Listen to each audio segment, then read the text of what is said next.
Hello everyone, स्वागत है आपका दृष्टि BPSC and JPSC YouTube channel पर। मैं हूं गीतांजलि शुक्ला और आज हम यहां चर्चा करने वाले हैं आर्थिक समीक्षा 2025-26 और केंद्रीय बजट 2026-27 पर, यानी केंद्र के लेवल पर, राष्ट्रीय लेवल पर आर्थिक समीक्षा 2025-26 में क्या कहा गया है और केंद्रीय बजट 2026-27 से संबंधित इंपॉर्टेंट फैक्ट क्या है जो आपकी परीक्षा की तैयारी के लिहाज से इंपॉर्टेंट हो सकते हैं, उन पर हम आज यहाँ चर्चा करने वाले हैं। आप जानते ही हैं, जब हमने बिहार इकोनॉमिक सर्वे और बिहार बजट पर चर्चा की थी तो हमने विस्तार से देखा था कि आर्थिक समीक्षा हो या आर्थिक सर्वेक्षण हो या फिर केंद्रीय बजट, दोनों क्या है, दोनों सरकार की वित्तीय लेखा जोखा से संबंधित दस्तावेज होते हैं। दोनों सरकार के वित्तीय दस्तावेज कहलाते हैं, जिसमें जो आर्थिक समीक्षा है वो केंद्र सरकार की बीते वर्ष की जितने भी इकोनॉमिक गतिविधियां रही हैं उनसे संबंधित एक रिपोर्ट कार्ड होता है। एक रिपोर्ट कार्ड होता है। तो बीते वर्ष के इकोनॉमिक गतिविधियां, उनसे जुड़ा हुआ यह पूरा एक रिपोर्ट कार्ड होता है जो बताता है कि पिछले एक साल में क्या क्या चीजें, घटनाएं घटित हुई हैं जो इकोनॉमी से संबंधित हैं। उन पर जो भी मुख्य पॉइंट है उन पर हम आज यहाँ डिस्कस करेंगे। अगर हम बात करें बजट के संबंध में तो आप सभी जानते हैं जिस प्रकार से यह बीते वर्ष का एक रिपोर्ट कार्ड होता है वैसे ही सरकार का बजट जो 2026-27 के लिए निर्धारित किया गया है। तो बजट क्या होता है? बजट आने वाले वर्ष का क्या होता है? यह आने वाले वर्ष का, आने वाले वर्ष की जो आर्थिक गतिविधियां हैं, जो आर्थिक गतिविधियां हैं उनसे जुड़ा लेखा जोखा होता है। आने वाले वर्ष के लिए जो व्यय है सरकार के, उनसे जुड़ा जो वित्तीय दस्तावेज होता है, जो लेखा जोखा होता है, वही कहलाता है बजट, है ना। तो सबसे पहले हम इकोनॉमिक सर्वे को देखते हैं। इकोनॉमिक सर्वे की महत्वपूर्ण बातों को समझते हैं, फिर हम आगे केंद्रीय बजट के बारे में चर्चा करेंगे। आर्थिक समीक्षा 2025-26, ठीक है। सबसे महत्वपूर्ण बात क्या है? सबसे महत्वपूर्ण बात यह है कि आर्थिक समीक्षा 2025-26 में जो जीएसटी की दरें हैं उनमें बदलाव करते हुए इसे दो आधारों में, इसे दो स्तरों पर बांटने की बात कही गई, दो स्तरों में विभाजित करने की बात कही। जहां 5, 18 आपने देखा कि 4 कैटेगरी शामिल थी ना, और अब इनमें कैटेगरी में, दो कैटेगरी में जीएसटी को मापने की बात कर दी गई। पहला 5% और दूसरा 18%, ठीक है। अब 5% में सामान्य सभी वस्तुएं शामिल है, आवश्यक जो जिनके लिए डेली जो रोजमर्रा की वस्तुएं होती हैं उन्हें रखा जाता है 5% में। 12% के अधिकांश वस्तुओं को 5% में समाहित कर दिया गया। जो 30% वाली कैटेगरी थी उसमें से अधिकांश वस्तुओं को 18% में शामिल कर दिया गया। जो थोड़ा इंपॉर्टेंट वस्तुएं हो जाती हैं उन्हें 18% में, और जो लग्जरियस वस्तुएं होती हैं या जिनसे स्वास्थ्य को संकट हो, स्वास्थ्य समस्याएं, तंबाकू आदि वाली जो वस्तुएं हैं, उनमें 40% सेस की बात कही सरकार ने। तो ये कुछ बदलाव हुआ था जो हमने देखा भी था। अब हम इकोनॉमिक सर्वे की बात करते हैं और देखते हैं इसके बारे में। तो सामान्य एवं ऐतिहासिक पृष्ठभूमि क्या रही है इकोनॉमिक सर्वे की? यह एक वार्षिक सरकारी रिपोर्ट है जिसे केंद्रीय बजट से पहले संसद के दोनों सदनों में प्रस्तुत किया जाता है। पहली बार इकोनॉमिक सर्वे का पेश किया गया था, देखिए, जब शुरुआती बार 1950 और 51 में इकोनॉमिक सर्वे पेश किया गया था तो वो बजट के साथ समाहित था, वह बजट में ही पेश किया गया था। फिर बाद में उसे अलग से पेश किया जाने लगा। इसे अब इकोनॉमिक सर्वे को पेश कौन करता है? तो इसे मुख्य आर्थिक सलाहकार सीईए के मार्गदर्शन में वित्त मंत्रालय के आर्थिक प्रभाग द्वारा तैयार किया जाता है। इसे पहली बार 1950-51 में बजट के एक भाग के रूप में प्रस्तुत किया गया था और वर्ष 1964 में इसे बजट से अलग कर एक स्वतंत्र दस्तावेज के रूप में प्रस्तुत किया जाने लगा। यानी 1964 से इकोनॉमिक सर्वे एक अलग दस्तावेज के रूप में बजट के पहले प्रस्तुत किया जाने लगा, ठीक है, ध्यान रखिएगा। अब अर्थव्यवस्था की क्या स्थिति बताई गई इकोनॉमिक सर्वे में? इसमें कहा गया कि जीएसटी 2.0, जिसमें सुधार और प्रभावों को लागू करने की बात कही गई। जीएसटी को दो कैटेगरी 18% और 5% में बांट दिया गया। दो दर संरचना हो गई जीएसटी की। क्यों ऐसा किया गया? ताकि जो कराधान की प्रोसेस है, जीएसटी की प्रणाली है, उसको काफी सरलीकृत किया जा सके, उसे आसान बनाया जा सके, लोग भी उसे समझ पाए, इसलिए इसे दो स्तर पर, दो दरों पर मापा जाना शुरू कर दिया गया। तो 18% मानक रखा गया और 5% योग्यता, ठीक है, ध्यान रखेगा।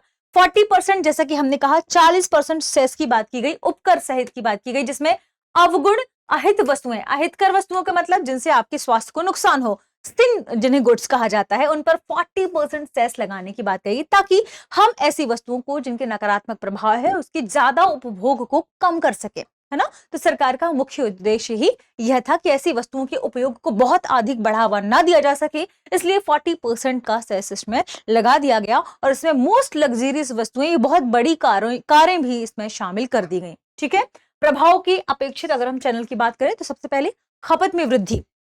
ऐसा क्यों किया गया, ध्यान रखिएगा, सरलीकृत अनुपालन के लिए, जीएसटी का जो अनुपालन है वो सरल तरीके से हो सके, इसके लिए घरेलू उपभोग को समर्थन मिल सके, इसलिए, और एक व्यापक दृष्टिकोण अपनाया जा सके जीएसटी को लेकर, एक व्यापक कर आधार बनाया जा सके, इसलिए ऐसा किया गया, ताकि वो जो 4 स्लैब थे उन्हें अब 2 स्लैब में ही डिवाइड कर दिया गया। विनिर्माण और व्यापार के संदर्भ में बात कर लेते हैं। इससे विनिर्माण को बढ़ावा देगा यह, और व्यापार प्रतिस्पर्धा को बढ़ावा देगा। ये छोटे व्यवसायों को औपचारिक रूप से आगे बढ़ाने के लिए, प्रोत्साहित करने के लिए एक अच्छा उपाय माना गया। अगर बात करें संरचनात्मक सुधार की, तो इससे उल्टी शुल्क संरचना का समाधान करना आसान हो जाएगा और कार्यशील पूंजी में भी काफी सुधार आने की संभावना है।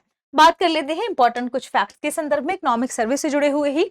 तो सबसे पहले मुख्य विकास दर एवं अनुमान, वार्षिक जीडीपी वृद्धि दर क्या है फाइनेंशियल ईयर 2025-26 को लेकर इकोनॉमिक सर्वे में। ठीक है, तो वार्षिक जीडीपी वृद्धि दर प्रथम अग्रिम अनुमान के अनुसार 7.4% रहने का अनुमान है। सकल मूल्यवर्धन, ग्रॉस वैल्यू एडेड वृद्धि दर फाइनेंशियल ईयर 2025-26 के लिए क्या है कि इसके 7.6%, 7.3% रहने का अनुमान है। फाइनेंशियल ईयर 2026-27 की बात करें तो इसमें वित्तीय वर्ष 2026-27 के लिए संभावना के बारे में क्या कहा गया इकोनॉमिक सर्वे में, कि अर्थव्यवस्था की 6.8% से 7.2% की दर से बढ़ने की संभावना है, जिससे भारत लगातार चौथे वर्ष विश्व की सबसे तेजी से बढ़ने वाली प्रमुख अर्थव्यवस्था बना रहेगा।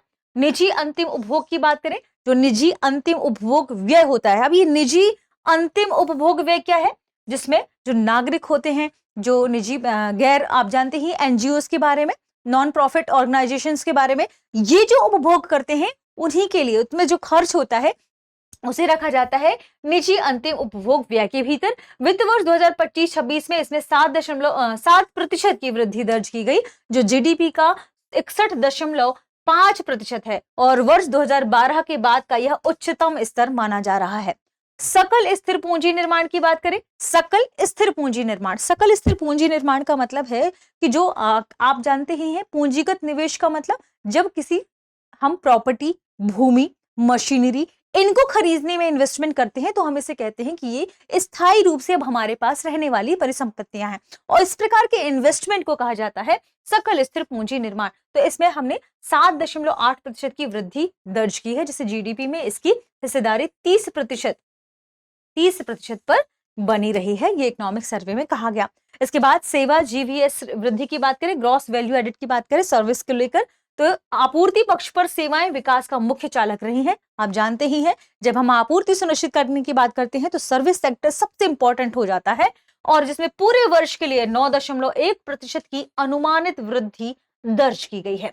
तो ये थी कुछ महत्वपूर्ण सेक्टर। बात कर लेते हैं राजकोषीय घटनाक्रम एवं मौद्रिक प्रबंधन के बारे में, जो मॉनेटरी मैनेजमेंट है उसके बारे में। तो ठीक है, राजकोषीय स्थिति और कर सुधार को लेकर क्या स्थितियां हैं। राजस्व प्राप्तियां क्या होती हैं, हमने पहले भी देखा। राजस्व प्राप्तियों का मतलब होता है जो सरकार टैक्स और अन्य माध्यमों से धन प्राप्त करती है ना, इसे हम क्या कहते हैं, राजस्व प्राप्तियां। तो केंद्र सरकार की राजस्व प्राप्तियां वित्त वर्ष 2016 से 20 के लिए लगभग 8.5% से बढ़कर वित्त वर्ष 2024-25 में जीडीपी का 9.2% हो गई। इसका मुख्य कारण उच्च गैर कॉर्पोरेट कर संग्रह, या जो कि जीडीपी का 2.4% से बढ़कर 3.3% हो गया, लगभग 3.3% रहा। प्रत्यक्ष कर आधार की बात करते हैं, ठीक है। डायरेक्ट अगर हम टैक्स की बात करें, बेस की बात करें, तो आयकर रिटर्न आईटीआर दाखिल करने वालों की संख्या 6.9 करोड़ से बढ़कर कितनी हुई फाइनेंशियल ईयर 2025 में 9.2 करोड़ रुपए। अपने आप में ये बड़ी संख्या है। बात करें जीएसटी संग्रह के संदर्भ में, तो अप्रैल दिसंबर 2025 के दौरान सकल जीएसटी संग्रह यानी टोटल कुल ग्रॉस जीएसटी संग्रह 17.4 लाख करोड़ रुपए रहा। कितना रहा? 17.4 लाख करोड़ रुपए रहा। आप जानती हैं ये बीते वर्ष का है, तो उसके बारे में पूरा डिटेल आर्थिक समीक्षा में दे दी जाती है। जो वार्षिक वृद्धि का 6.7% ज्यादा है, 6.7% क्या है, इसमें वार्षिक वृद्धि दर्ज की गई। जीएसटी 2.0 प्रस्ताव की बात की गई, जिसमें 2 कर संरचना की बात की गई। तो उपभोग और अनुपालन में सुधार के लिए एक सरल 2 दर वाली संरचना का प्रस्ताव दिया गया, जिसमें 5% और 18% की दरें शामिल की गई। प्रभावी पूंजीगत व्यय की बात करें तो केंद्र का प्रभावी पूंजीगत व्यय महामारी से पहले 2.7% की औसत से बढ़कर वित्त वर्ष 2024-25 में जीडीपी का लगभग 4% हो गया। ठीक है, प्रभावी पूंजीगत व्यय। प्रभावी पूंजीगत व्यय का मतलब कि वह पूंजीगत व्यय जिससे हम परिसंपत्तियों का सृजन करते हैं, है ना, भूमि आदि खरीदते हैं। ठीक है, आप जानती हैं मशीनरी हम जब खरीदते हैं, कंप्यूटर खरीदते हैं, किसी प्रकार का सॉफ्टवेयर खरीदते हैं, तो ये क्या हो जाते हैं, ये पूंजीगत, जो हम पूंजीगत प्राप्ति पूंजीगत या पैसा खर्च करके हम जब खरीदते हैं तो उसे कहते हैं पूंजीगत व्यय। ठीक है, ये दीर्घकाल के लिए होता है। जब हम किसी चीज में पूंजीगत व्यय करते हैं तो हम वो दीर्घकाल के लिए उस परिसंपत्तियों का सृजन कर लेते हैं। दीर्घकाल यानी भविष्य में हम उससे प्रॉफिट कमा सकते हैं, तो उन्हें क्या कहा जाता है, पूंजीगत व्यय। ठीक है, एक्सपेंडिचर, कैपिटल एक्सपेंडिचर। ठीक है, प्रभावी पूंजीगत व्यय। तो ये हमने देखा। अब आगे है राज्यों का राजकोषीय घाटा। जो राज्य हैं उन्होंने कितना अर्जित किया है, धन अर्जित किया है, और कितना उन्होंने खर्च किया है। इसमें अगर खर्च ज्यादा होगा तो घाटा होगा, और इस प्रकार से उसे राजकोषीय घाटा कहा जाता है। तो वित्त वर्ष 2024-25 में यह जीडीपी के 3.2% तक बढ़ गया।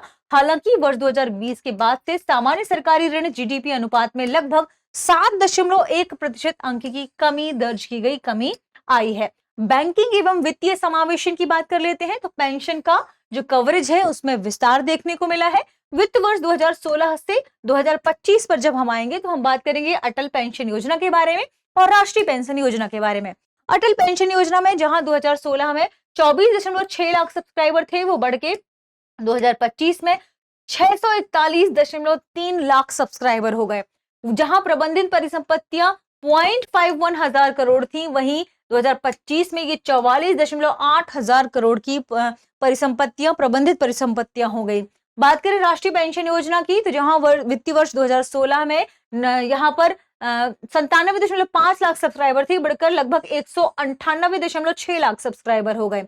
ऐसे ही प्रबंधित परिसंपत्तियां 118.3 हजार करोड़ से बढ़कर 1398.7 हजार करोड़ बन गई हैं। ठीक है, अपने आप में ये बड़ी उन्नति देखने को मिला है। बात करें अगर हम परिसंपत्ति गुणवत्ता को लेकर, परिसंपत्ति या एसेट क्वालिटी को लेकर, तो सितंबर 2025 में बैंकिंग क्षेत्र का सकल गैर निष्पादित संपत्ति यानी ग्रॉस एनपीए 2.2% और शुद्ध एनपीए, नेट एनपीए 0.5% के न्यूनतम स्तर पर रहा। दिसंबर 2025 तक ऋण वृद्धि आर्थिक जो वार्षिक आधार है उसमें 14.5% तक देखने को मिला। अब ये एनपीए क्या होता है, आप जानते ही हैं, जब कोई बैंक से लोन लेता है और लोन लेने के क्रम में एक पर्टिकुलर समयावधि होती है, कितने समय के भीतर उसे लोन भरना भी होगा बैंक में।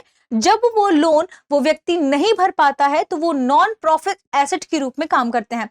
यानी अभी क्या होता है कि देखिए, बैंक के पास जब पैसा आता है तो बैंक दूसरे तीसरे व्यक्ति को पैसा देता है लोन के रूप में। अब बैंक के पास पैसा आया ही नहीं, जो उसने पैसा किसी व्यक्ति को दे दिया था लोन के रूप में, वो बैंक को वापस प्राप्त ही नहीं हुआ। अब वो एसेट नॉन परफॉर्मेंस एसेट हो गई, क्योंकि उसका कोई काम, अब उस एसेट से बैंक कुछ नहीं कर पा रहा। तो उस नॉन परफॉर्मेंट एसेट की ही बात कही गई है इसमें। नॉन परफॉर्मिंग एसेट शुद्ध एनपीए नेट ये कितना हो गया, 0.5% के न्यूनतम स्तर पर रहा। अब बात कर लेते हैं वित्तीय समावेशन योजनाओं के बारे में। सबसे पहले पीएम जनधन योजना, पीएमजेडीवाई, तो कुल खातों की संख्या 55.02 करोड़ तक पहुंच गई। बात करते हैं पीएम मुद्रा योजना के बारे में, तो कुल 55.45 करोड़ ऋण खातों में 36.18 लाख करोड़ वितरित किए गए, रुपए वितरित किए गए। ठीक है, इतनी धनराशि वितरित की गई पीएम मुद्रा योजना के अंतर्गत। पूंजी बाजार की बात करें तो डीमैट खातों की संख्या 21.6 करोड़ से अधिक हो गई, जिसमें 12 करोड़ अनन्य यानी यूनिक निवेशक शामिल हैं। इनमें से लगभग 25% महिलाएं हैं। और म्यूचुअल फंड की बात करें तो म्यूचुअल फंड निवेशकों की संख्या 5.9 करोड़ हो गई।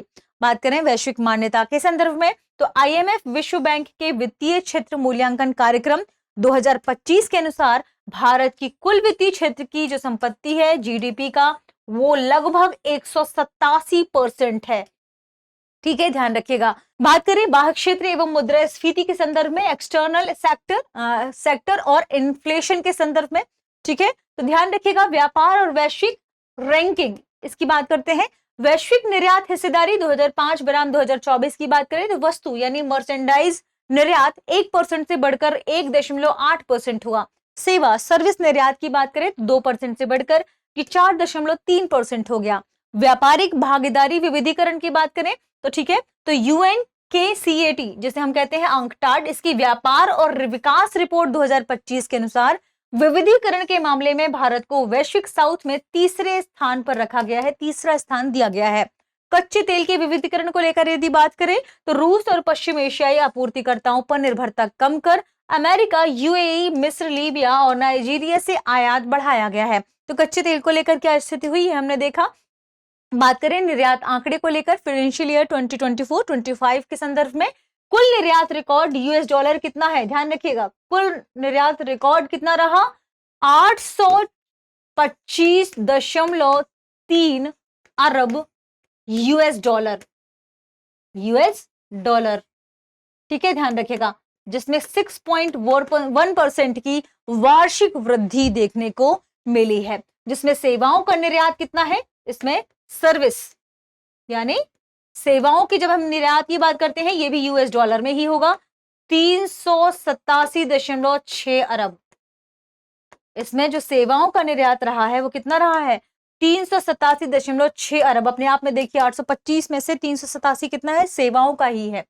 कुल वस्तु निर्यात में गैर पेट्रोलियम और गैर रत्न एवं आभूषण का हिस्सा 80% 4/5 रहा है। ठीक है, चालू खाता घाटा की बात करें, चालू खाता घाटा की बात करें तो वित्त वर्ष 2025-26 की दूसरी तिमाही में चालू खाता घाटा जीडीपी के 1.3% के नियंत्रण स्तर पर रहा, जिसे 135.4 अरब अमेरिकी डॉलर के रिकॉर्ड प्रेषण मतलब रेमिटेंस से समर्थन मिला। कितना रेमिटेंस 135.4 अरब अमेरिकी डॉलर USD रेमिटेंस, ये क्या है रेमिटेंस का समर्थन मिला। विदेशी मुद्रा भंडार बढ़कर 701.4 अरब अमेरिकी डॉलर तक पहुंच गया, जो 11 माह के आयात के लिए पर्याप्त है। जितनी हम चीजें मंगाते हैं उसके लिए पर्याप्त है।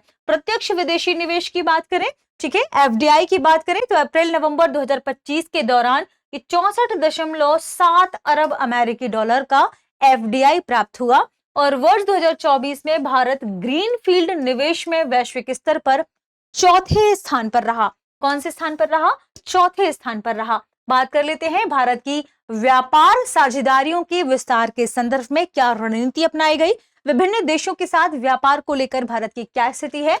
तो भारत ने 8 free trade agreement and comprehensive economic partnership agreement conclude किए हैं पास्ट 5 इयर्स में। India Mauritius, India UAE CEPA comprehensive economic जो पार्टनरशिप की बात करते हैं एग्रीमेंट की वो सेपा है। ठीक है, तो इंडिया मॉरिशस के साथ 2021, India UAE 2022, India Australia 2022, India EFTA TEPA 2024, India UK CETA 2025, India Oman CEPA 2025, India New Zealand FTA free trade agreement 2025, India European Union FTA जिस पर अभी हमने चर्चा भी की, India Australia, India Sri Lanka, India Peru, India Chile, India USA, इसमें bilateral trade agreement हुआ था इंडियन USA को लेकर, India Eurasian economic union FTA, India Korea CEPA, ASEAN India, इन सब के बारे में चर्चा हुई जिसपे भारत ने फ्री ट्रेड एग्रीमेंट के साथ इन सभी के साथ बात करने की बात कही। खुदरा मुद्रास्फीति की बात करते हैं। खुदरा मुद्रास्फीति की बात करें अगर हम तो औसत खुदरा मुद्रास्फीति अप्रैल से दिसंबर 2025 की अवधि में औसत समग्र मुद्रास्फीति दर 1.7% के रिकॉर्ड निचले स्तर पर रही। प्रमुख कारण क्या था की जो खुदरा मुद्रास्फीति है वो निचले स्तर पर रही। उसका कारण था खाद्य एवं ईंधन की कीमतों में कमी, जिनका सीपीआई बास्केट में 52.7% क्या होता है, भार होता है। ठीक है, ध्यान रखिएगा। क्षेत्रवार प्रगति की बात करें कृषि उद्योग और सेवा क्षेत्र को लेकर, कृषि उद्योग सेवा क्षेत्र हम जानते हैं ये 3 सेक्टर होते हैं इकोनॉमी के। सबसे पहला जो सेक्टर होता है कृषि होता है, एग्रीकल्चर होता है, जिसे हम पहला सेक्टर बोलते हैं। दूसरा होता है मैन्युफैक्चरिंग, जिसे हम उद्योग के साथ जोड़कर देखते हैं, manufacturing. And the third sector होता है सर्विस सेक्टर, जिसे हम क्या कहते हैं, सर्विस सेक्टर, जिसे हम सेवा क्षेत्र कहते हैं। सबसे पहले हम हमारे पहले सेक्टर की बात करते हैं, कृषि एवं खाद्य प्रबंधन। तो पशुधन एवं मत्स्य पालन, वित्त वर्ष 2015 से वित्त वर्ष 2024 के बीच पशुधन का ग्रॉस वैल्यू एडिड लगभग 195% बढ़ा है, जबकि मत्स्य उत्पादन में 2014 से 24 के दौरान 140% से अधिक की वृद्धि देखने को मिली है। खाद्यान्न उत्पादन की बात करें 2024-25 के दौरान, तो अनुकूल मानसून के कारण रिकॉर्ड 3577.3 लाख मीट्रिक टन उत्पादन हुआ है। बागवानी क्षेत्र की बात करें, हम कृषि सेक्टर के बारे में ही बात कर रहे हैं, यह कृषि ग्रॉस वैल्यू एडेड का लगभग 33% हिस्सा रखता है और एक प्रमुख विकास इंजन के रूप में खाद्यान्न उत्पादन से यह आगे निकल गया है। कौन सा क्षेत्र, बागवानी क्षेत्र। समझते हैं हम इसके एवरेज जो हमारा जीवी रहा है, ग्रॉस वैल्यू एडेड ग्रोथ रही है फाइनेंशियल ईयर 2025 को लेकर।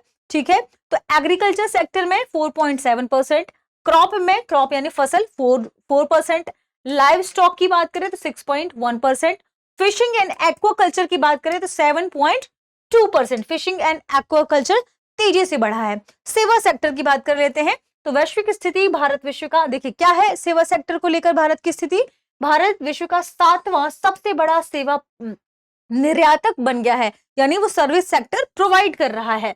वैश्विक हिस्सेदारी 4.3% है। एफडीआई आकर्षण की बात करें, यानी हम कितना जो फॉरेन इन्वेस्टमेंट है वो आकर्षित कर पाते हैं, तो वित्त वर्ष 2023-25 के दौरान कुल प्रत्यक्ष विदेशी निवेश का लगभग 80% हिस्सा सेवा क्षेत्र से प्राप्त किया गया। रोजगार की बात करें तो यह शहरी रोजगार की रीढ़ मानी जाती है, जो कुल नौकरियों का 30% और शहरी रोजगार की 61.9% की हिस्सेदारी रखता है। यानी सर्विस सेक्टर आप सोचिए कितनी बड़ी हिस्सेदारी रख रहा है रोजगार को लेकर, एम्प्लॉयमेंट को लेकर। ठीक है, स्टार्टअप और इकोसिस्टम की बात करें तो भारत दुनिया का तीसरा सबसे बड़ा प्रौद्योगिकी स्टार्टअप इकोसिस्टम होस्ट कर रहा है, दुनिया का तीसरा सबसे बड़ा स्टार्टअप प्रौद्योगिकी इकोसिस्टम। दूसरे सेक्टर की बात करते हैं जो है उद्योग एवं नवाचार। तीसरा सर्विस सेक्टर हमने देख ही लिया। उद्योग एवं नवाचार की अगर हम बात करें, इंडस्ट्रीज नेट लीप की बात करें, ठीक है, सबसे पहले आप एग्रीकल्चर वाले सेक्टर को देखिएगा, दूसरे नंबर पर आप इंडस्ट्री वाले सेक्टर को देखिएगा और फिर आप देखिएगा सर्विस सेक्टर को। बात करें वैश्विक रैंकिंग 2024 के अनुसार, तो उद्यमिता नीतियों और संस्कृति विपो 2024 क्या कहता है कि 12वें स्थान पर रहा है भारत, इसे लेकर, किसे लेकर, उद्योग और नवाचार को लेकर। वैश्विक स्तर पर अगर हम देखें तो ट्रेडमार्क में भारत चौथे नंबर पर है, पेटेंट के मामले में छठे नंबर पर है और औद्योगिक डिजाइनों में 7वें नंबर पर है। ठीक है, तो उद्यमिता नीतियों और संस्कृति के लिहाज से इसको लेकर जो नीतियां बनती हैं उसके लिहाज से भारत 12वें नंबर पर है, ट्रेडमार्क को लेकर चौथे नंबर पर है, पेटेंट को लेकर छठवें नंबर पर है और औद्योगिक डिजाइनों को लेकर 7वें नंबर पर है। ग्लोबल इनोवेशन इंडेक्स की बात करें कि भारत ग्लोबल इनोवेशन इंडेक्स में कहां स्थान रखता है, तो भारत की रैंकिंग 2015 के 81वें स्थान से सुधरकर 2025 में कितनी हो गई थी, 38वें स्थान पर भारत पहुंच गया था। और डीपीआईआईटी उद्योग संवर्धन जो विभाग होता है हमारा, उसके द्वारा मान्यता प्राप्त स्टार्टअप्स की संख्या वर्ष 2025 तक लगभग 2 लाख हो गई है। बात करें क्रिटिकल टेक्नोलॉजी को लेकर, तो भारत 64 में से 45 महत्वपूर्ण प्रौद्योगिकियों में विश्व के शीर्ष 5 देशों में शामिल हो चुका है। उत्पादन आधारित प्रोत्साहन की बात करें, यानी जो हमारी पीएलआई योजना चल रही है उसकी बात करें, तो इसमें 2 लाख करोड़ का निवेश आकर्षित किया गया, जिससे 18.7 लाख करोड़ रुपए का उत्पादन और 12.6 लाख जो नौकरियां हैं वो सृजित हुई हैं। बात कर लेते हैं निवेश, बुनियादी ढांचा और पर्यावरण को लेकर क्या कहा गया इकोनॉमिक सर्वे में, तो बुनियादी ढांचा यानी इंफ्रास्ट्रक्चर विकास को लेकर बात करते हैं, तो इसमें पूंजीगत व्यय में वृद्धि देखने को मिली है। ठीक है, क्योंकि पूंजीगत व्यय के जरिए ही आप इंफ्रास्ट्रक्चर को प्राप्त कर सकते हैं, है ना। तो केंद्रीय पूंजीगत व्यय 2.63 लाख करोड़ रुपए जो फाइनेंशियल ईयर 2018 में था, उससे 4.2% गुना बढ़कर कितना हो गया है केंद्रीय निवेश? बताइए। 11.21 लाख करोड़ हो गया है फाइनेंशियल ईयर 2026 बीई में। ठीक है। प्रभावी पूंजीगत व्यय की बात करें, प्रभावी पूंजीगत व्यय की बात करें तो ये 15.48 लाख करोड़ रुपए हो गया है, करोड़ रुपए हो गया है। राष्ट्रीय राजमार्ग नेटवर्क की बात करते हैं, जो फिलहाल सबसे तेजी से नेटवर्क काम कर रहा है, और राष्ट्रीय राजमार्ग नेटवर्क काम कर रहा है क्योंकि लगातार उसका निर्माण किया जा रहा है। राष्ट्रीय राजमार्ग नेटवर्क 91,286 किलोमीटर था जो फाइनेंशियल ईयर 2014 में, उससे बढ़कर 1,46,572 किलोमीटर हो गया है दिसंबर 2025 तक, और जो 60% की वृद्धि को दर्शाता है। रेलवे एवं उड्डयन की बात करें तो रेलवे नेटवर्क की लंबाई 69,439 किलोमीटर जरूर थी, मार्च 2025 तक यहां पर पहुंच चुका है। ठीक है। तो मार्च 2025 तक जो रेलवे नेटवर्क है वो उसकी लंबाई कहां है? 69,439 रूट किलोमीटर मार्च 2025 तक। ठीक है। अक्टूबर 2025 तक रेल विद्युतीकरण लगभग 100% पूरा हो चुका है, और भारत 2025 का तीसरा सबसे बड़ा घरेलू विमानन बाजार बन चुका है। ठीक है, ध्यान रखिएगा। ऊर्जा क्षेत्र में बात कर रहे हैं तो ऊर्जा की जो मांग आपूर्ति के संदर्भ में अंतर को देखें तो वो 4.2% था फाइनेंशियल ईयर 2014 में, उससे घटकर यह 0 हो गया है कहां? नवंबर 2025 तक। तो नवंबर 2025 तक जो मांग और आपूर्ति को लेकर स्थिति थी ऊर्जा की, वो लगभग 0 है। ठीक है, ध्यान रखिएगा। ऊर्जा उत्पादन क्षमता 509.74 गीगावाट तक पहुंच गई है, और विद्युत वितरण कंपनियों की बात करें, डिस्कॉम्स की बात करें तो फाइनेंशियल ईयर 2025 में वो मुनाफे में आ गई हैं। दूरसंचार एवं ग्रामीण कनेक्टिविटी की बात कर लेते हैं तो दूरसंचार घनत्व 86.76% तक पहुंच गया है, और 5G सेवाओं की बात करें तो ये देश के 5G सेवाएं देश के 99.9% जिलों में उपलब्ध हो गई हैं। जल जीवन मिशन के तहत 81% से अधिक ग्रामीण परिवारों का स्वच्छ नल के जल की पहुंच सुनिश्चित हो गई है अक्टूबर 2025 तक। अब बात करते हैं अंतरिक्ष बुनियादी ढांचा की। स्पेस डॉकिंग एक्सपेरिमेंट की बात की जाए, स्पेस डेक्स की बात की जाए तो इसकी क्षमता हासिल करने वाला भारत विश्व का चौथा राष्ट्र बन गया है। ठीक है, अब बात करते हैं पर्यावरण और जलवायु संबंधित जो परिवर्तन है, जलवायु परिवर्तन से संबंधित भारत सरकार ने क्या काम किया और उसे लेकर इकोनॉमिक सर्वे क्या कहता है। नवीकरणीय ऊर्जा क्षमता, यानी जो हम नवीकरणीय ऊर्जा की बात करते हैं, अक्षय ऊर्जा की बात करते हैं, उसी क्षमता को लेकर हम कहां पहुंचे हैं? दिसंबर 2025 तक कुल 38.61 गीगावाट नवीकरणीय ऊर्जा क्षमता हासिल की गई, जिसमें सौर ऊर्जा की स्थिति है 30.16 गीगावाट, पवन ऊर्जा की है 4.47 गीगावाट, जल विद्युत की है 3.24 गीगावाट, और जैव ऊर्जा है 0.03 गीगावाट। बात करें परमाणु ऊर्जा एवं शांति अधिनियम 2025 की, तो राष्ट्रीय परमाणु ऊर्जा मिशन का लक्ष्य रखा गया है वर्ष 2033 तक 5 स्वदेशी रूप से डिजाइन किए गए स्मॉल मॉड्यूलर रिएक्टरों को शुरू करना। और शांति अधिनियम 2025 के तहत क्या कहा गया कि निजी भागीदारी सक्षम कर परमाणु क्षमता को 8780 मेगावाट से बढ़ाकर निजी भागीदारी को सुनिश्चित कर परमाणु क्षमता को बढ़ाना है हमें। कहां तक? 2047 तक हम इसे 100 गीगावाट तक कर पाए, 100 गीगावाट तक। ये 8780 मेगावाट की बात की जा रही है, 100 गीगावाट तक करने की बात कही गई है परमाणु ऊर्जा से जो हमारी क्षमता है उसे लेकर। पर्यावरणीय शासन की बात करते हैं तो इसके सरलीकरण के लिए परिवेश 3.0, जानते ही हैं आप परिवेश के बारे में, सिंगल विंडो क्लियरेंस पोर्टल लागू किए जाने की बात कही गई है, जो लागू किया भी गया है। बात करते हैं भारत की ऊर्जा भंडारण आवश्यकताओं और नीतिगत प्रयासों को लेकर, तो ऊर्जा भंडारण को नवीकरणीय एकीकरण, उच्चतम मांग प्रबंधन और दीर्घकालिक संसाधन पर्याप्तता के लिए एक महत्वपूर्ण साधन के रूप में देखा जा रहा है। बात करते हैं तो अपेक्षा भारत को 2031 से 32 तक लगभग 411 गीगावाट घंटे ऊर्जा भंडारण की आवश्यकता है। बात करते हैं शिक्षा, स्वास्थ्य एवं सामाजिक विकास के संबंध में। सबसे पहले शिक्षा क्षेत्र के लक्ष्य को जानते हैं। सकल नामांकन अनुपात लक्ष्य, यानी कि नामांकन को लेकर क्या स्थितियां हैं स्कूल्स में, ठीक है। तो वर्ष 2030 तक स्कूल शिक्षा में 100% सकल नामांकन अनुपात और वर्ष 2035 तक उच्च शिक्षा में 50% जीईआर हासिल करने का लक्ष्य रखा गया है। स्कूली शिक्षा स्तर पर अभी वर्तमान में क्या स्थिति है नामांकन अनुपात को लेकर, ग्रॉस सकल नामांकन अनुपात को लेकर? कक्षा 1 से 5 में 90.9%, कक्षा 6 से 8 में 90.3% है, कक्षा 9 और 10 में 78.7% है, और कक्षा 11 से 12 की बात करें तो 54.4% दर्ज किया गया है। उच्च शिक्षा में क्या स्थिति है सकल नामांकन अनुपात की? तो कुल 4.46 करोड़ विद्यार्थी इसमें नामांकित है, जहां सकल नामांकन अनुपात 27.1 2019-20 में कितना था? 27.1।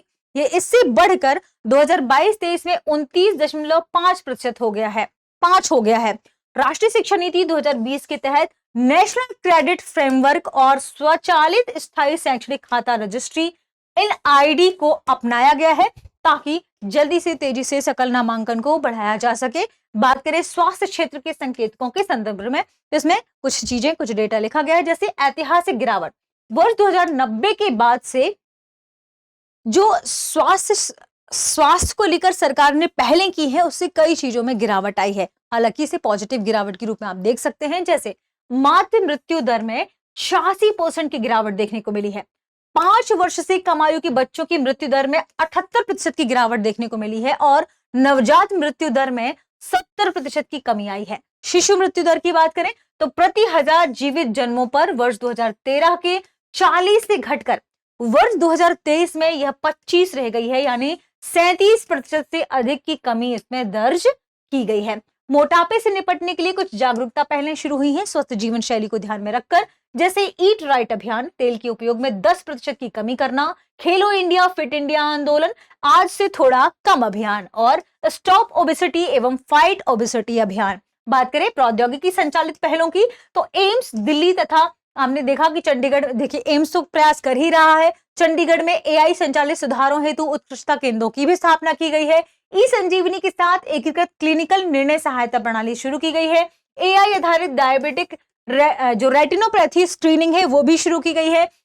यूविन पोर्टल के अंतर्गत 14.32 करोड़ लाभार्थियों के पंजीकरण की भी बात कही गई है। ठीक है, बात करते हैं मानसिक स्वास्थ्य को लेकर, डिजिटल व्यसन से बचने को लेकर सरकारों ने क्या पहलें की है। ठीक है, तो विद्यालयों के लिए सुरक्षित इंटरनेट उपयोगी संबंधी दिशा निर्देश, डिजिटल शिक्षा में स्क्रीन टाइम योजना हेतु प्रज्ञात फ्रेमवर्क, स्क्रीन टाइम सीमा एवं ऑनलाइन सुरक्षा पर PC आप जानते ही हैं NCPCR, इसके दिशा निर्देश लागू करने की बात कही गई है। ऑनलाइन गेमिंग विनियमन अधिनियम 2025 को लाने की बात कही गई है। साथ में टेलीमानस 24x7 राष्ट्रीय मानसिक स्वास्थ्य हेल्पलाइन नंबर को शुरू करने की बात कही गई। विशेषीकृत उपचार में निम्हांस, और देखिए कई प्रकार के ऐसे क्लिनिक खोले गए हैं जिससे जो मानसिक स्वास्थ्य है उन्हें हैंडल किया जा सके। ठीक है, किसी प्रकार के विकार हैं उनसे हैंडल किया जा सके। ठीक है, चलिए आगे बढ़ते हैं और देखते हैं रोजगार और कौशल विकास को लेकर क्या स्थिति है। कुल रोजगार की बात करें तो फाइनेंशियल ईयर 26 में जो बात कही गई है उसमें 15+ आयु वर्ग में कुल रोजगार 56.2 करोड़ दर्ज किया गया है, जो पिछली तिमाही की तुलना में 8.7 लाख शुद्ध रोजगार सृजन को दर्शाता है। बात करें सहभागिता बेरोजगारी के संदर्भ में तो श्रम शक्ति भागीदारी दर, ठीक है, ये बढ़कर लगभग 56.1% हो गई है दिसंबर 2025 में। बेरोजगारी दर की बात करें तो लगभग 5% के निचले स्तर पर बनी हुई है। महिला श्रम शक्ति भागीदारी की बात करें तो वर्ष 2017-18 के 23.3% से बढ़कर वर्ष 2023-24 में महिलाओं की जो श्रम भागीदारी है वो 41.7% हो गई है, जबकि महिला बेरोजगारी घट गई है कितनी, 3.2%, घटकर 3.2% रह गई है। श्रमिक पंजीकरण की बात करें तो ई श्रम पोर्टल पर 31 करोड़ असंगठित श्रमिक पंजीकरण, जिनमें से 54% महिलाएं हैं। राष्ट्रीय करियर सेवा पर 5.9 करोड़ नौकरी चाहने वाले इसमें पंजीकृत हुए हैं। ग्रामीण विकास और सामाजिक प्रगति की बात करें तो अत्यधिक गरीबी रेखा की बात करते हैं। सबसे पहले विश्व बैंक की संशोधित 3.0 अमेरिकी डॉलर प्रतिदिन की गरीबी रेखा के अनुसार वर्ष 2022-23 में भारत में अत्यधिक गरीबी घटकर 5.3% रह गई है। प्रौद्योगिकी आधारित ग्रामीण विकास की बात करें तो सबसे पहले उसमें क्या आता है, स्वामित्व योजना आती है। तो स्वामित्व योजना के अंतर्गत कुछ डेटा है, नोट करिएगा। 3.28 लाख गांवों का मानचित्रण, अब 2.76 करोड़ संपत्ति कार्डों का निर्गमन किया गया। बुनियादी ढांचे की बात करें अगर, तो 99.6% ग्रामीण कनेक्टिविटी और ग्रामीण क्षेत्रों में 2.9 करोड़ घरों का निर्माण सुनिश्चित किया गया। अब बात करते हैं विधायी पुनर्निर्धारण मनरेगा के प्रतिस्थापन के संदर्भ में। आप सभी जानते हैं मनरेगा को प्रतिस्थापित कर दिया गया है नई योजना से। कौन सी योजना है? जी राम जी योजना, विकसित भारत जी राम जी योजना। आइए समझते हैं इसके बारे में। समीक्षा ने क्या किया गया है? इस बार आर्थिक समीक्षा में कहा गया कि संरचनात्मक खामियों का हवाला देते हुए मनरेगा को चेंज कर दिया गया, इसे प्रतिस्थापित कर दिया गया, सब इसको समाप्त करने के लिए कह दिया गया और इसके स्थान पर विकसित भारत गारंटी फॉर रोजगार और आजीविका मिशन अधिनियम 2025 को एक व्यापक विधायी विकल्प के रूप में प्रस्तुत किया गया और इसे लागू करने की बात कही गई। अब बात करते हैं केंद्रीय बजट 2026-27 के बारे में।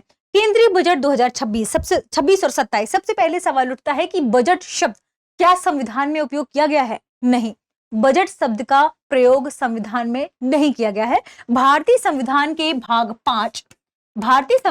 भाग 5 के आर्टिकल अनुच्छेद 112 में कहा गया है कि भारत के जो राष्ट्रपति होंगे वो संसद के दोनों सदनों में एक वार्षिक वित्तीय विवरण पेश करेंगे और इसी वार्षिक वित्तीय विवरण को हम जो शब्द इस्तेमाल करते हैं उसके लिए वो है बजट। यानी भारतीय संविधान में बजट शब्द का उल्लेख नहीं किया गया है। ठीक है, अनुच्छेद 112 जो भारतीय संविधान का भाग 5 है, इसमें कहा गया कि भारत का राष्ट्रपति प्रत्येक वित्तीय वर्ष के लिए संसद के दोनों सदनों के समक्ष वार्षिक वित्तीय विवरण एनुअल फाइनेंशियल स्टेटमेंट प्रस्तुत कराता है। अब इसकी नोडल एजेंसी कौन सी है? सबसे पहले ध्यान रखिएगा, बजट यानी वित्त मंत्रालय से संबंधित होगा। तो बजट तैयार करने के लिए बजट प्रभाग जो आर्थिक मामलों का विभाग है, वित्त मंत्रालय एक नोडल निकाय है जो नीति आयोग और संबंधित मंत्रालयों के परामर्श से क्या करता है? बजट को तैयार करता है। अब बजट से संबंधित प्रमुख तथ्यों को हम नोट करेंगे। ठीक है, प्रथम बजट, स्वतंत्र भारत का जो पहला बजट पेश हुआ था वो 1947 में पेश हुआ था, 47 में प्रस्तुत किया गया था। और ध्यान रखिएगा कि वर्ष 2017 तक दो तरीके से बजट को पेश किया जाता था, एक होता था रेल बजट और दूसरा होता था आम बजट। ठीक है, ये कब तक किया गया है? 2017 तक जो व्यवस्था थी उसमें भारत सरकार दो अलग अलग बजट पेश करती थी, एक होता था रेल बजट और दूसरा होता था आम बजट। अब इसे मिला दिया गया। अब बजट के प्रमुख घटक कौन से हैं हम समझते हैं। प्रमुख कौन से कंपोनेंट है जिनके आधार पर, जिनके हिसाब से बजट को पेश किया जाता है। सबसे पहले है राजस्व और पूंजी प्राप्तियों का अनुमान, यानी सरकार ने टैक्स के जरिए विभिन्न माध्यम से कितना राजस्व प्राप्त किया है। और पूंजी प्राप्तियां आप जानते ही हैं, पूंजीगत आधार पर किस तरीके से प्राप्तियों को प्राप्त किया गया उसे कहा जाता है राजस्व और पूंजीगत प्राप्तियां, यानी रेवेन्यू जो प्राप्त किया गया और जो कैपिटल कह सकते हैं पूंजीगत प्राप्तियां प्राप्त हुई। ठीक है, दूसरा है राजस्व बढ़ाने के तरीके और साधन, तीसरा है व्यय का भुगतान, चौथा है समाप्त हो रही वित्तीय वर्ष की वास्तविक प्राप्तियां और व्यय, कितना इस पूरे वित्तीय वर्ष में कितनी प्राप्तियां हुई हैं और कितना व्यय हुआ है, और आने वाले वित्तीय वर्ष की आर्थिक और वित्तीय नीति, ये सब कुछ बजट में ही निर्धारित होता है। अब बात कर लेते हैं संसद की क्या भूमिका है और इसे क्या प्रक्रिया अपनाई जाती है बजट को लेकर। ठीक है, सबसे पहले राष्ट्रपति की पूर्व सिफारिश किसके लिए जरूरी है ये नोट करिएगा। तो राष्ट्रपति की सिफारिश के बिना ना तो अनुदान की मांग की जा सकती है और ना ही करारोपण वाला कोई धन विधेयक पेश किया जा सकता है। यानी जब आप कर का आरोपण करते हैं, जब आप टैक्स का आरोपण करते हैं, तो सबसे पहले क्या होगा? राष्ट्रपति की पूर्व सिफारिश लेनी होगी। जब आप ग्रांट यानी अनुदान की मांग करते हैं तब भी राष्ट्रपति की पूर्व सिफारिश लेगी, क्योंकि इनकी पूर्व सिफारिश के बिना ऐसा नहीं हो सकता। बात करते हैं कंसोलिडेटेड फंड ऑफ इंडिया के बारे में, संचित निधि के बारे में। सबसे पहले ध्यान रखिएगा, संचित निधि आप जानते ही हैं बहुत ही इंपॉर्टेंट निधि होती है ये। संसद द्वारा किए गए विनियोग यानी एप्रोप्रिएशन के अलावा भारत की संचित निधि से कोई धन नहीं निकाला जा सकता, कोई धन नहीं निकाला जा सकता। तो चलिए आपके लिए यह है, कमेंट सेक्शन में आपको ये बताना है कि संचित निधि उससे संबंधित जो हमारा आप कह सकते हैं कोष है, उसका प्रावधान किस अनुच्छेद में किया गया है। लोकसभा की विशेष शक्तियों के बारे में चर्चा करते हैं। धन और वित्त विधेयक कराधान सहित केवल लोकसभा में ही प्रस्तुत किया जा सकता है। ठीक है, तो कराधान सहित कोई विधेयक की बात करते हैं, जब धन विधेयक वित्त विधेयक की, ये केवल लोकसभा में ही प्रस्तुत किया जा सकता है। अनुदान की मांग पर मतदान का अधिकार केवल लोकसभा के पास होता है। राज्यसभा की इसमें कोई भूमिका नहीं होती। राज्यसभा की बात करते हैं कि राज्यसभा की क्या सीमाएं हैं बजट को लेकर। राज्यसभा को धन वित्त विधेयक 14 दिनों के भीतर लोकसभा को वापस भेजना होता है, वो रख नहीं सकता। 14 दिनों के भीतर उनकी जो भी चीजें हैं उससे उसमें आपको करके अप्रूव करके या कुछ भी उसमें आपको 14 दिनों के भीतर क्या कर देना है, भेज देना है लोकसभा में। ठीक है, ध्यान रखिएगा। लोकसभा इसकी सिफारिशों को स्वीकार भी कर सकती है, अस्वीकार भी कर सकती है, क्योंकि लोकसभा स्वतंत्र होती है। राज्यसभा की जो भी उसने चेंजेस करने की बात कही है, या तो लोकसभा उसे स्वीकार कर लेगी या फिर राज्यसभा लोकसभा उसे अस्वीकार कर देगी। इसके लिए लोकसभा बिल्कुल स्वतंत्र है। बात करते हैं बजट पारित होने के 6 चरणों के बारे में, किन किन चरणों के आधार पर बजट पारित होता है। ध्यान रखिएगा, प्रस्तुति, सबसे पहले बजट प्रस्तुत किया जाता है। दूसरा है आम चर्चा, उस पर आम चर्चा होती है। तीसरा विभागीय समितियों द्वारा जांच, उसमें अब विभागीय जो समितियां हैं उनको भेजा जाता है, उसमें उनकी जांच भी होती है। फिर अनुदान मांगों पर मतदान होता है कि जो अनुदान मांगे गई, चूंकि ग्रांट है दोबारा वापस पैसा मिलेगा नहीं, तो उन अनुदान पर मतदान होते हैं। फिर विनियोग विधेयक पारित करना होता है और फिर वित्त विधेयक पारित करना होता है। इन चरणों से बजट जो है वो इन चरणों से होकर गुजरता है। बात करते हैं केंद्रीय बजट 2026-27 के बारे में। इसकी मुख्य विशेषताएं क्या है और 3 कर्तव्य इसमें मुख्य कौन से शामिल किए गए हैं। ठीक है, सबसे पहले प्रस्तुति स्थल की बात करते हैं।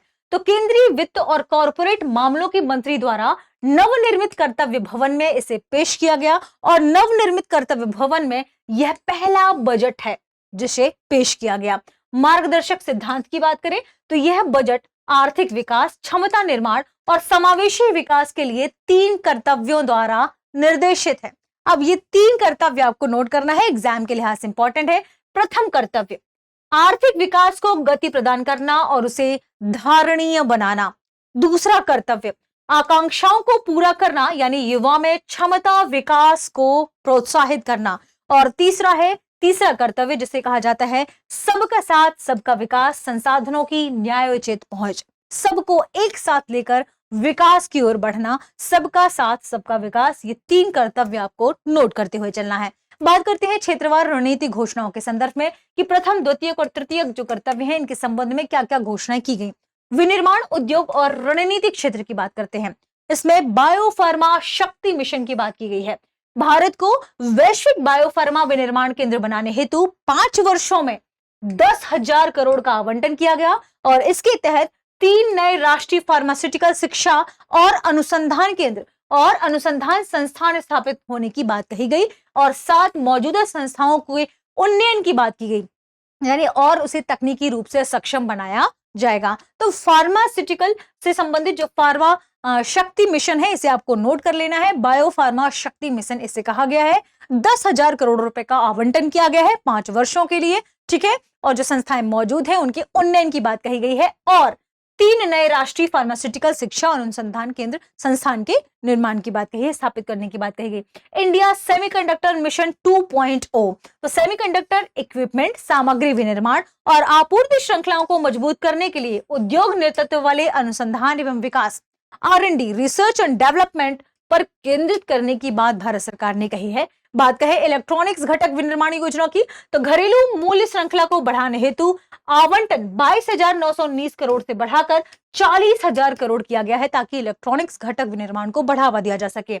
रियर अर्थ कॉरिडोर, आप जानते हैं रियर अर्थ कॉरिडोर के बारे में हमने डिटेल्स इस पर चर्चा भी की थी।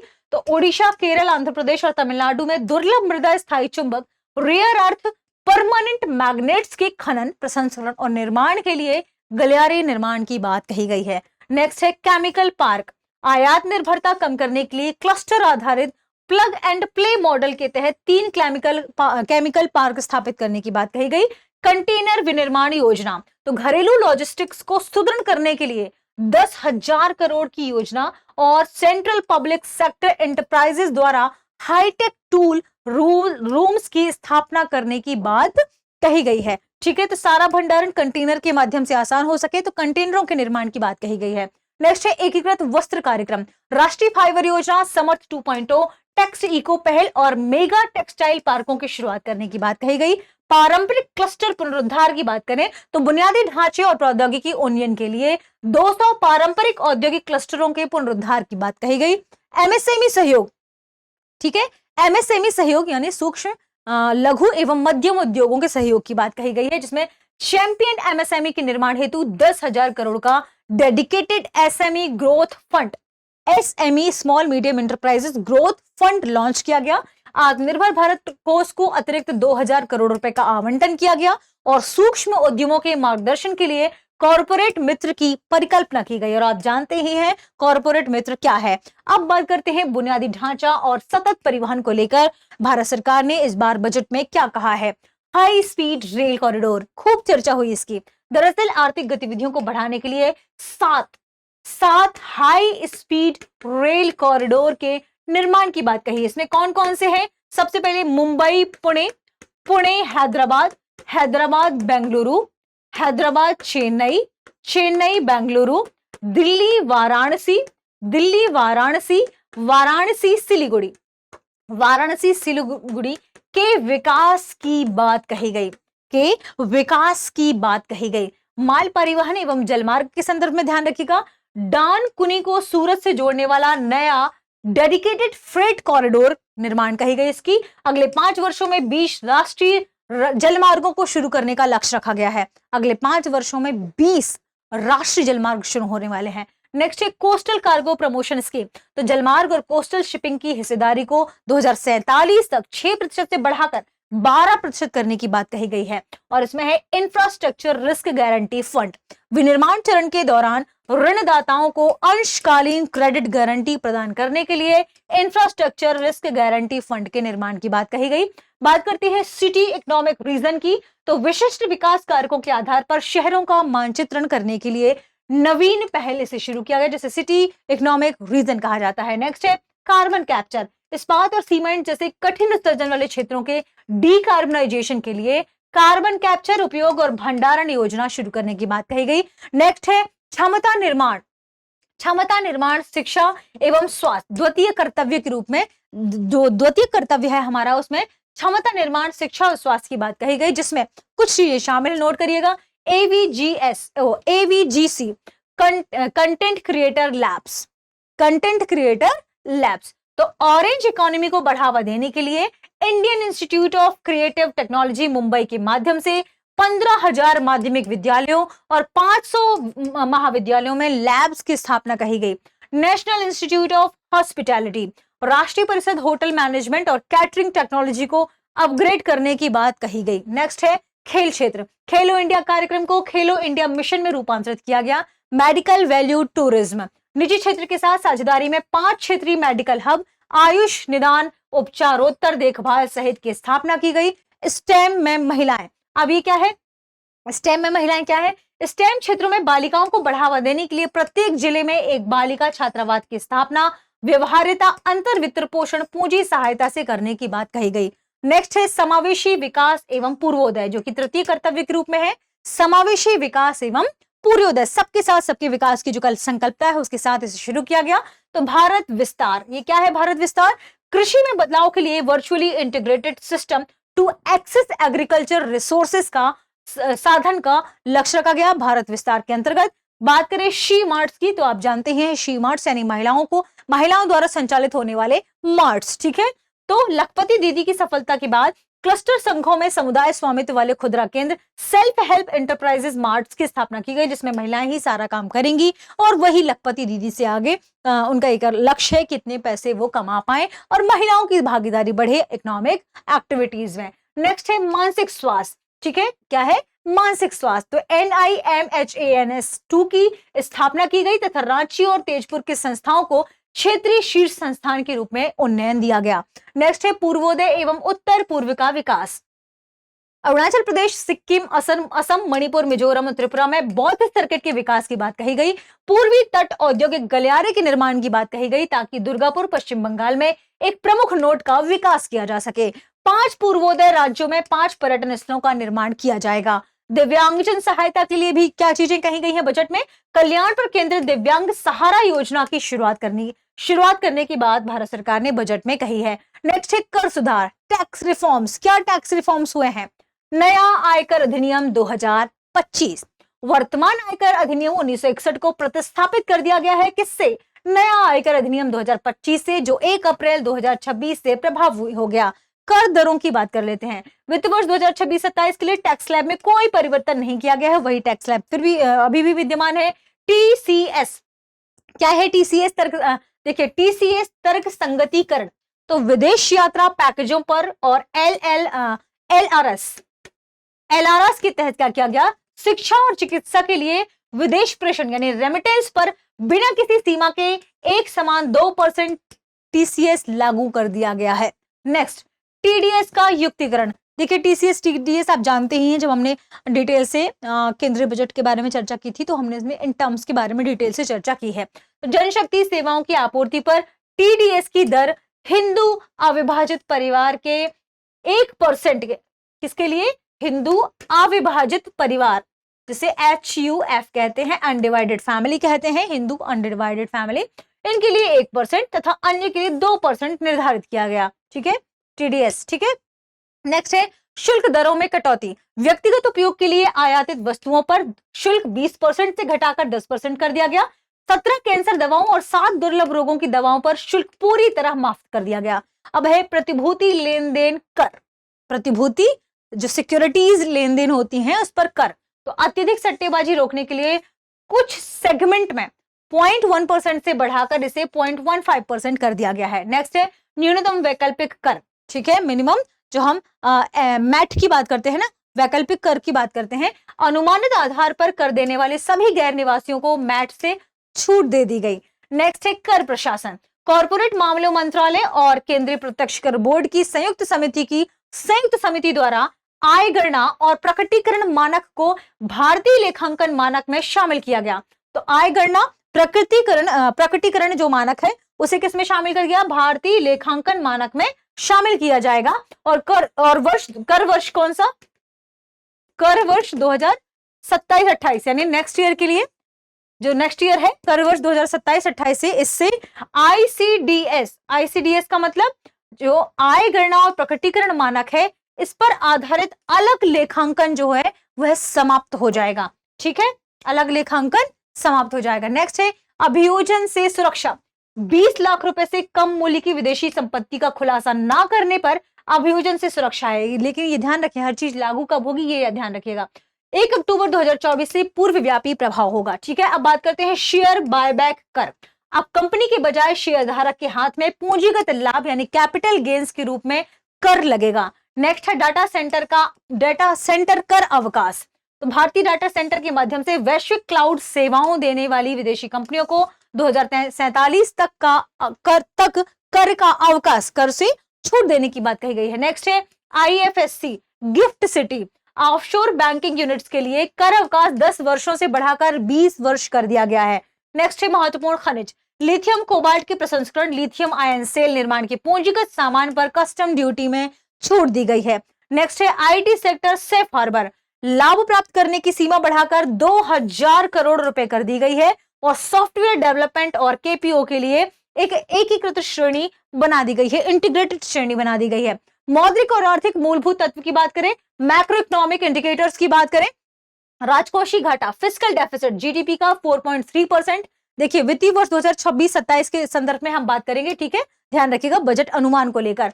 तो राजकोषीय घाटे के बजट अनुमान की क्या बात कही गई है? GDP का 4.3%, 4.5% के ग्लाइड पाथ के अनुरूप। नेक्स्ट है वित्तीय वर्ष 2025-26 में संशोधित अनुमान क्या था? GDP का 4.4%।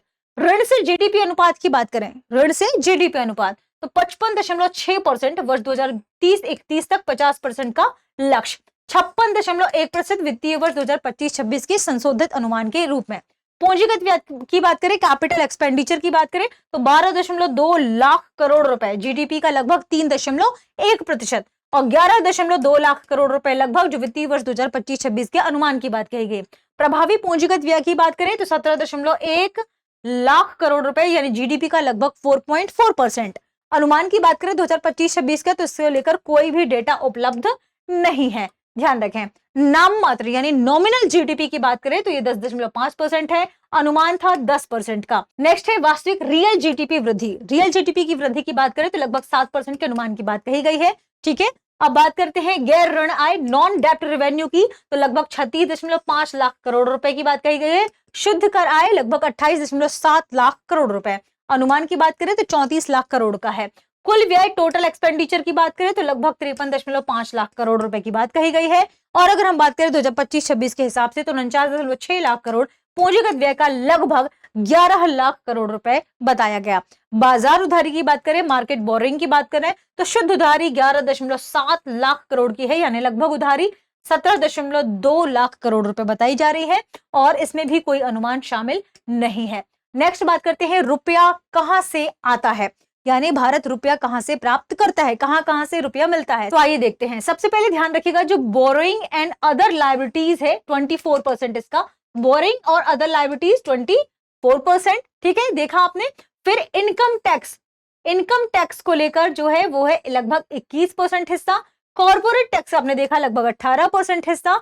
नॉन डेप्ट कैपिटल रिसिप्ट लगभग 2%, नॉन टैक्स रिवेन्यू लगभग 10%, जीएसटी और अदर टैक्सेस की बात करें तो 15%, यूनिक जो हमारी एक्साइज ड्यूटी है उससे लगभग 6%, कस्टम की बात करें, कस्टम से जो प्राप्त हो रहा है वो लगभग 4%। इस हिसाब से इसका डिवाइडेशन होता है। बात कर लेते हैं रुपया कहां जाता है, यानी पैसे कहां ज्यादा खर्च होते हैं, ठीक है, ध्यान रखिएगा। सबसे पहले आप देखिए सबसे ज्यादा जो खर्च हो रहा है लगभग 22, वो स्टेट शेयर ऑफ टैक्सेस, जो सरकार राज्यों को टैक्स शेयर करती है वो लगभग 22, आप देखिए 100 में से लगभग 22 रुपया कहां जा रहा है, किसके पास जा रहा है, राज्यों के पास जा रहा है। फिर जो दूसरा सबसे बड़ा खर्च है वो है इंटरेस्ट पेमेंट, जो ऋण पेमेंट करती है ना सरकार, वो सबसे बड़ा खर्च है लगभग 20 रुपए, दूसरे नंबर पर लगभग यही खर्च है।